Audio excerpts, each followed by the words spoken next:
Hello students, welcome to JK Exam Cracker. First of all, I want to thank you all for such a wonderful response on JK SSB Class 4 Crash Course. I hope ये आप सभी के लिए helpful होगा, जितने भी videos lectures हम लोग आपके लिए ला रहे हैं यूट्यूब पर. एंड अगर आपको ये पसंद आया हो then support us, subscribe to our channel, like our videos. इतना आप हमारे लिए कर सकते हैं, राइट? ओके, सो कल जब मैंने आपके कॉमेंट्स रीड किया, आई आस्क्ड क्योंकि आप लोगों को कौन सा टॉपिक अभी आप लोग प्रायोरिटी के हिसाब से पढ़ना चाहते हैं. तो मेजॉरिटी ऑफ स्टूडेंट्स ने टॉपिक बोला था सेंटेंस, कि पहले सेंटेंस करवाया जाए. So here I am. आज के टॉपिक में हम लोग, आज की क्लास में हम लोग सेंटेंस क्या होता है, उसके टाइप्स क्या और उसके बेसिस पे क्वेश्चंस कैसे आएंगे, ये हम लोग करेंगे. ठीक है, तो स्टार्ट करेंगे सेंटेंस के साथ. बिफोर स्टार्टिंग आप लोगों को जो कल मैंने एक होमवर्क क्वेश्चन दिया था उसका करेक्ट आंसर है मस्ट. ठीक है गाइस, चलिए स्टार्ट करते हैं सेंटेंस. अब सेंटेंस आपको पता है होता क्या है, एक जनरल भाषा में हम बोलते हैं लाइन, है ना. कोई भी बात हम कहते हैं, कुछ भी लिखते हैं, group of words is basically a sentence. अब सेंटेंस के बेसिस पे हमको क्वेश्चन कैसा आता है, टाइप ऑफ सेंटेंस पे. आपको एक सेंटेंस दिया होगा और आपको ऑप्शंस में ये पूछा होगा कि ये कौन सी टाइप का सेंटेंस है, तो वो आपको बताना है ये कौन सी टाइप से बिलोंग करता है. और उसके लिए आपको पता होना चाहिए कि कौन सा सेंटेंस किस टाइप में आता है, सेंटेंस की टाइप्स क्या होती हैं, कैसे लिखा जाता है. तो आज के क्लास में हम लोग ये समझेंगे. ठीक है, तो सेंटेंस क्या होते हैं? Sentence is group of words. ठीक है, अब सेंटेंस के फॉर्मेट के हिसाब से, स्ट्रक्चर के हिसाब से, बेसिकली सेंटेंस के स्ट्रक्चर के हिसाब से कि कैसे सेंटेंस लिखा जाता है, उसके हिसाब से सेंटेंस जो है वो 4 टाइप्स में डिवाइड होते हैं. Simple sentence, compound sentence, complex sentence, compound complex sentence. आप लोग यहाँ देख सकते हो, जैसे मैंने एक सेंटेंस दिया है और इसमें से हमें चूज करना है ये कॉम्प्लेक्स है, कंपाउंड है, सिंपल है, कंपाउंड कॉम्प्लेक्स है, ये कौन सा है. सो ये समझने के लिए हमको पता होना चाहिए कि ये कैसे होते हैं सेंटेंसेस, एक्चुअल में ये होते क्या हैं. सो सबसे पहले हम लोग समझेंगे व्हाट इज सिंपल सेंटेंस. ठीक है, स्ट्रक्चर के हिसाब से सेंटेंस होते हैं 4 टाइप्स में. These are the 4 types. सबसे पहले हम लोग समझेंगे सिंपल सेंटेंस क्या होता है. सिंपल सेंटेंस होता है जिसमें सिर्फ और सिर्फ एक इंडिपेंडेंट क्लॉज होता है. ठीक है, ओनली वन इंडिपेंडेंट क्लॉज. अब ये क्लॉज का मतलब क्या है? क्लॉज क्या होता है? Basically a part of sentence. ठीक है, ग्रुप ऑफ वर्ड्स, एक सेंटेंस का पार्ट, उसी को हम लोग बोलते हैं क्लॉज. वन इंडिपेंडेंट क्लॉज कहने का मतलब है कि जिसमें, आप लोग सिंपल भाषा में आपको समझाऊं, जिसमें सिर्फ एक ही सब्जेक्ट होता है और एक ही वर्ब होता है. मतलब कोई पर्सन है, कोई भी सब्जेक्ट है और वो कोई एक काम कर रहा है. ठीक है, एक सब्जेक्ट और उसका एक एक्शन, वर्ब हो गए एक्शन वर्ड्स. उस तरह के सेंटेंस को हम लोग क्या बोलते हैं? सिंपल सेंटेंस, जिसका किसी और पार्ट ऑफ सेंटेंस से या किसी और सेंटेंस से कोई लिंक नहीं है. ठीक है, उसके बाद आते हैं कंपाउंड सेंटेंस. कंपाउंड सेंटेंस करने से पहले हम लोग सबसे पहले तो सिंपल सेंटेंस की एक एग्जाम्पल कर लेते हैं. ठीक है, जैसे मैं बोलूँ I want to become a doctor. ठीक है, सो ये क्या हो गया? एक सिंपल सेंटेंस जिसमें सिर्फ एक बात कही गई, एक सब्जेक्ट है और उस सब्जेक्ट का एक एक्शन है, एक वर्ब है जो है वॉन्ट. तो ये हो गया एक सिंपल सेंटेंस का एग्जाम्पल जिसमें कोई भी किसी से लिंक्ड नहीं है. ठीक है, उसके बाद आती है सेकेंड टाइप. सेकेंड टाइप क्या है? Compound sentence. अब कंपाउंड सेंटेंस में क्या होते हैं? 2 क्लॉज होते हैं. We have 2 independent clause. Independent का मतलब है आपस में डिपेंडेंट नहीं है, आपस में कोई भी लिंक नहीं है. फॉर एग्जाम्पल 2 इंडिपेंडेंट क्लॉजेस का मतलब क्या हो गया? 2 सब्जेक्ट्स और 2 वर्ब्स. समझ रहे हैं? जैसे मैं इसी सेंटेंस को ऐसे लिखूं, I want to become a doctor and he wants to become a teacher. अब यहां पर क्या हो गया? हमारे पास 2 सेंटेंसेस हो गए. एक सेंटेंस एक ही कंप्लीट सेंटेंस है बट ये 2 पार्ट्स में हो गया, 2 इंडिपेंडेंट पार्ट्स में.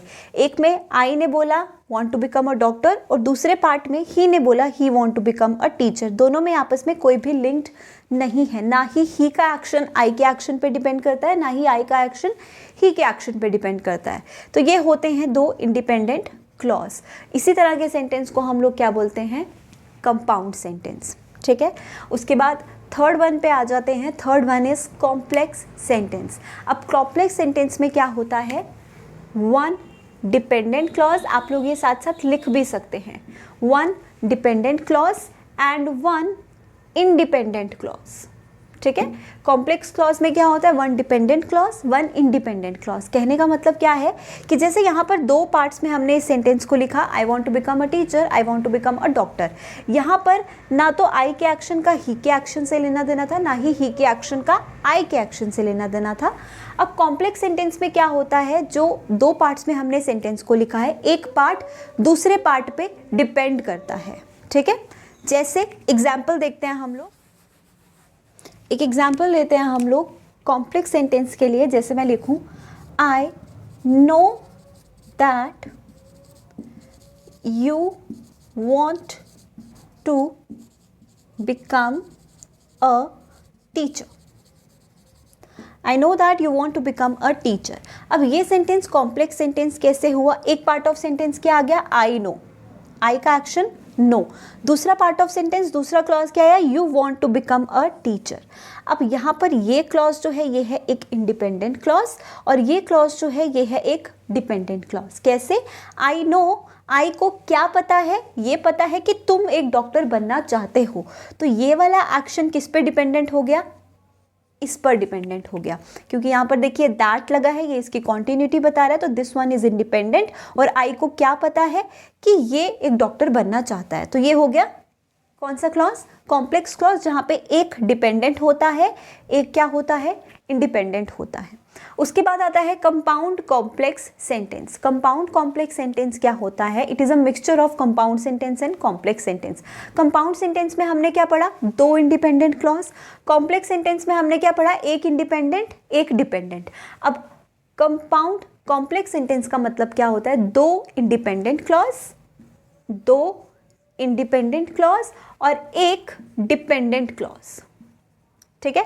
फॉर एग्जाम्पल जैसे मैंने ये सेंटेंस लिखा, I know that you want to become a teacher and he wants to become a doctor.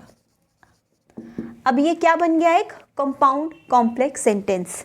I know क्या हो गया, एक इंडिपेंडेंट क्लॉज जिस पर डिपेंड कर रहा है you want to become a teacher, उसके बाद and he wants to become a what, doctor, whatever it is. So ये क्या बन गया एक हमारा अगेन इंडिपेंडेंट क्लॉज। तो यहाँ पर दो इंडिपेंडेंट क्लॉज हो गए और एक डिपेंडेंट क्लॉज हो गया, ठीक है जी।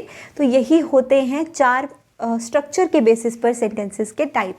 Simple sentence, one independent clause, compound sentence, two independent clauses, complex compound sentence, one dependent one independent, compound complex sentences, two independent one dependent. अभी हम बहुत सारे इसके बेसिस पर क्वेश्चंस करेंगे और क्वेश्चंस के साथ मैं आपको और अच्छे से समझाऊंगी कि कौन से सेंटेंस को हम लोग कैसे आइडेंटिफाई करते हैं, ठीक है।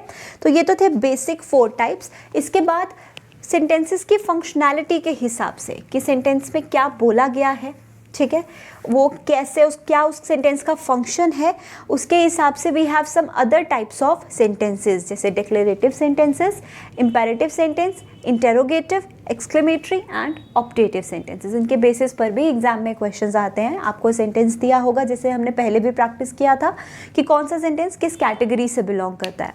तो सबसे पहले तो हम लोग समझेंगे डिक्लेरेटिव सेंटेंस क्या होता है। डिक्लेरेटिव सेंटेंसेस की जगह हम इन्हें असर्टिव सेंटेंस भी कहते हैं। तो कभी असर्टिव सेंटेंस आए या फिर डिक्लेरेटिव आए, दोनों का मतलब एक ही है, डिक्लेरेटिव असर्टिव सेंटेंस। डिक्लेरेटिव और असर्टिव सेंटेंस कौन से होते हैं, जहाँ पे कोई भी नॉर्मल चीज़ डिक्लेयर की गई होती है। कोई भी आपने सेंटेंस कह दिया which ends with a full stop, वो क्या होगा, डिक्लेरेटिव सेंटेंस होगा। You are intelligent, you are a good boy, he is busy, you are going to college, कोई भी एक sentence which ends with a full stop is a declarative sentence. कुछ भी statement दी गई है, कुछ भी डिक्लेयर किया गया है, ठीक है। उसके बाद आते हैं इंपेरेटिव सेंटेंसेस। इंपेरेटिव सेंटेंसेस क्या बताते हैं, मूड ऑफ अ सेंटेंस। जैसे आप किसी को कमांड देते हैं, किसी से रिक्वेस्ट करते हैं, कमांड, रिक्वेस्ट, ऑर्डर, आप लिख सकते हैं इसे, command, request, order, advice, forbid, forbid मतलब मना करना। ये सारे कौन से सेंटेंसेस होते हैं? Imperative sentences. जैसे मैं आपको बोलूँ please give me a book, तो ये मैं क्या कर रही हूँ? रिक्वेस्ट कर रही हूँ, ठीक है। They also ends with a full stop, ये भी फुल स्टॉप से ही एंड होते हैं। Please give me a book, please बोल दिया तो क्या हो गया? रिक्वेस्ट कर रही हूँ, इम्पेरेटिव सेंटेंसेस। सिट डाउन, क्या किया? कमांड किया, imperative sentences. Do not go there, क्या किया? मना किया गया, वहाँ मत जाओ, एडवाइस किया गया। फॉरबिड, तो क्या हो गया? Imperative sentence. तो इस तरह के सेंटेंसेस को हम इम्पेरेटिव कहते हैं, ठीक है। उसके बाद आते हैं इंटेरोगेटिव सेंटेंसेस। इंटेरोगेटिव का मतलब होता है क्वेश्चन, जहाँ पर क्वेश्चन पूछा गया है, विच ends with a question mark. तो जो सेंटेंसेस एक क्वेश्चन मार्क से एंड होते हैं उन्हें हम लोग क्या कहते हैं? इंटेरोगेटिव सेंटेंसेस, जहाँ पर क्वेश्चन पूछा गया है। उसके बाद आते हैं exclamatory, the sentences which ends with a sign of exclamation, ठीक है। जैसे मैं बोलूँ what a beautiful place, wow, what a beautiful surprise, ऐसा कुछ, तो उन्हें हम लोग क्या कहते हैं? एक्सक्लेमेटरी सेंटेंसेस, ठीक है। इसमें हम लोग बहुत सारे वर्ड्स यूज़ करते हैं, जैसे ब्रावो, हुर्रा, वाओ, ये सारे सेंटेंसेस एक्सक्लेमेटरी में आते हैं। उसके बाद आते हैं ऑप्टेटिव सेंटेंसेस। ऑप्टेटिव सेंटेंसेस कौन से सेंटेंसेस होते हैं? जहाँ पर आप किसी को ब्लेसिंग देते हैं, किसी को कर्स करते हैं, किसी के लिए प्रे करते हैं। जैसे आप लोग बोलते हैं may God bless you, may you live long, may you get success in life, may you go to hell, कुछ भी हो सकता है। तो वो सारे सेंटेंसेस क्या होते हैं? Optative sentences which generally starts with may, ठीक है गाइस। तो ये हो गए categories of sentences. I guess यहाँ तक आपको समझ में आया होगा। इसी को हम लोग इम्प्लीमेंट करते हैं प्रैक्टिस क्वेश्चंस के साथ, सो दैट जो हमने समझा हमको अच्छे से समझ में आ जाए, ठीक है। तो वेरी फर्स्ट सेंटेंस, और उसके लिए हमारे पास 4 ऑप्शंस हैं। John has not been able to recall where he lives. हमारे पास एक सेंटेंस है ये, और हमें बताना है कौन सी टाइप ऑफ सेंटेंस है। Is it a complex, compound, simple और कंपाउंड कॉम्प्लेक्स सेंटेंस। तो हमें पहले तो आइडेंटिफाई करना है कि ये इंडिपेंडेंट डिपेंडेंट क्लॉजेस है या नहीं है। John has not been able to recall, ये हो गया एक part of sentence. John recall नहीं कर पा रहा। क्या रिकॉल नहीं कर पा रहा?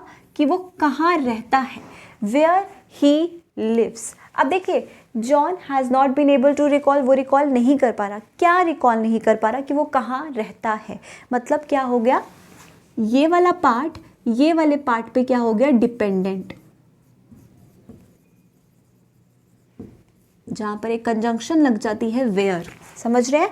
ही लिव्स, कहाँ रहता है? कौन रिकॉल नहीं कर पा रहा? जॉन नहीं कर पा रहा, तो ये पार्ट इस पर डिपेंडेंट हो गया। तो जहां पर एक डिपेंडेंट होता है, एक इंडिपेंडेंट होता है, या फिर सिंपली एक डिपेंडेंट एक इंडिपेंडेंट, वो कौन सा सेंटेंस होता है? कॉम्प्लेक्स, ठीक है। ही लिव्स किस पे डिपेंड कर रहा है? फर्स्ट पार्ट ऑफ सेंटेंस पे, तो ये एक कॉम्प्लेक्स सेंटेंस है। सेकेंड वन पे आते हैं। The brothers were told to come home before 6 PM but they failed. Brothers को कहा गया कि वो घर 6 बजे से पहले आ जाए, ठीक है। ये हो गया एक पार्ट ऑफ सेंटेंस। दूसरा पार्ट ऑफ सेंटेंस क्या हुआ? वो फेल हो गए, राइट। अब this is one independent clause और this is another independent clause. ये और ये आपस में डिपेंडेंट नहीं है। यहाँ पर जब हमने बात की थी वेयर ही लिव्स, वो किससे रिलेटेड था? जॉन से, क्योंकि जॉन रिकॉल नहीं कर पा रहा था। अब यहाँ पर देखा जाए तो ये एक पार्ट ऑफ सेंटेंस हो गया, खत्म हो गया। उसके बाद बोल दिया वो फेल हो गए, दोनों इंडिपेंडेंट है। तो ये कौन सा सेंटेंस बना? कंपाउंड सेंटेंस, ठीक है गाइस। नेक्स्ट सेंटेंस में आते हैं। The more she practised the more she improved. जितना ज़्यादा वो प्रैक्टिस करती है उतना ज़्यादा वो इम्प्रूव करती है। Now this is a part of sentence, ठीक है, and this is another clause. दोनों आपस में डिपेंडेंट नहीं है। The more she practised the more she what? Improved, ठीक है। तो ये कौन सा सेंटेंस हुआ? ये भी एक कंपाउंड सेंटेंस हुआ। 2 इंडिपेंडेंट क्लॉजेज हैं हमारे पास यहाँ पर, 2 क्लॉजेज, ठीक है। उसके बाद आते हैं अनदर पार्ट ऑफ सेंटेंस पे। Shawn loves to watch movies with his friends. Shawn को अपने फ्रेंड्स के साथ मूवीज़ देखना पसंद है। Whether it is a declarative, interrogative, imperative और ऑप्टेटिव सेंटेंस। अब यहाँ पर देखा जाए एंड किससे हो रहा है? एक फुल स्टॉप से, और एक नॉर्मल स्टेटमेंट दी गई है कि शाम को फ्रेंड्स के साथ मूवी देखना पसंद है। तो ये कौन से सेंटेंसेस होंगे? Declarative sentences. ठीक है गाइस, आई गेस 4 क्वेश्चंस हमको समझ में आ गए। अब हम 5th वन पे जंप करते हैं। 5th वन कहता है mom may I go outside with my friends question mark. Question mark है, हमको डायरेक्टली पता चल गया ये कौन सा सेंटेंस होगा, इंटेरोगेटिव सेंटेंस। ठीक है, next question, what an exciting match it was, sign of exclamation. यहाँ हमें ऑप्शंस नहीं दिए गए बट हम डायरेक्टली आइडेंटिफाई कर सकते हैं। What an exciting match it was ends with the sign of exclamation. तो ये कौन सा सेंटेंस हुआ स्टूडेंट्स, एक्सक्लेमेटरी सेंटेंस। ऑलराइट, उसके बाद है मे you live long. Question number 7, क्या किया जा रहा है, ब्लेसिंग दिया जा रहा है, मे यू लिव लॉन्ग। जब ब्लेसिंग दिया जाता है, कर्स दिया जाता है, किसी के लिए विश या प्रे किया जाता है, वो सेंटेंसेस कौन से होते हैं, ऑप्टेटिव सेंटेंसेस। तो ये कौन सा सेंटेंस होगा, optative sentence it is. Okay, moving on to question number 8, he was sick but he came to office when it was required. वो बीमार था बट वो ऑफिस आया जब ज़रूरत थी। अब यहाँ पर देखिए, पहला पार्ट ऑफ सेंटेंस क्या है, पहला क्लॉज क्या है, ही वॉज सिक। दूसरा क्लॉज क्या है, ही केम टू द ऑफिस। एक ये हो गया सब्जेक्ट और वर्ब, एक ये हो गया सब्जेक्ट और वर्ब, और थर्ड पार्ट एक और दे दिया है when it was required. Right, अब यहाँ पर और यहाँ पर देखा जाए तो ये क्या हो गए, इंडिपेंडेंट क्लॉजेस, और ये हो गया डिपेंडेंट। तो जब दो इंडिपेंडेंट एक डिपेंडेंट होता है, सेंटेंस कौन सा होता है, complex compound sentence. So option D is the correct answer.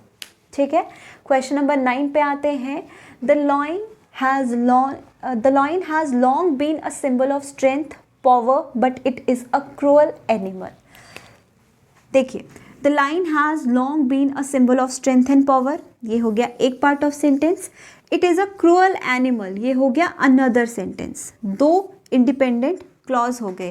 पहला clause, lion has long been a symbol of strength and power. दूसरा part of sentence, it is a cruel animal. दोनों ही लाइन से related है but अलग अलग भी लिखो तो इंडिपेंडेंट रहते हैं दोनों, इसीलिए हम इसे कौन सा कहेंगे, कंपाउंड। दो इंडिपेंडेंट क्लॉजेस हैं, समझ रहे हैं बात। उसके बाद आते हैं लास्ट सेंटेंस पे, he asked where I lived. 4 options हैं हमारे पास, declarative, optative, interrogative and imperative. अब इस क्वेश्चन का आंसर आप लोग मुझे देंगे कमेंट सेक्शन में कि ये कौन से टाइप ऑफ सेंटेंस में आता है। ठीक है गाइस, आई कैन अंडरस्टैंड कि हो सकता है आप लोग कॉम्प्लेक्स कंपाउंड सिंपल तरह के सेंटेंसेस पहली बार कर रहे हो, आपको मुश्किल आ रही हो, बट इसके बेसिस पे कुछ और क्वेश्चंस अटेम्प्ट कीजिए सो दैट आपको समझ में आए कि कैसे इस क्वेश्चंस को हमको आइडेंटिफाई करना है।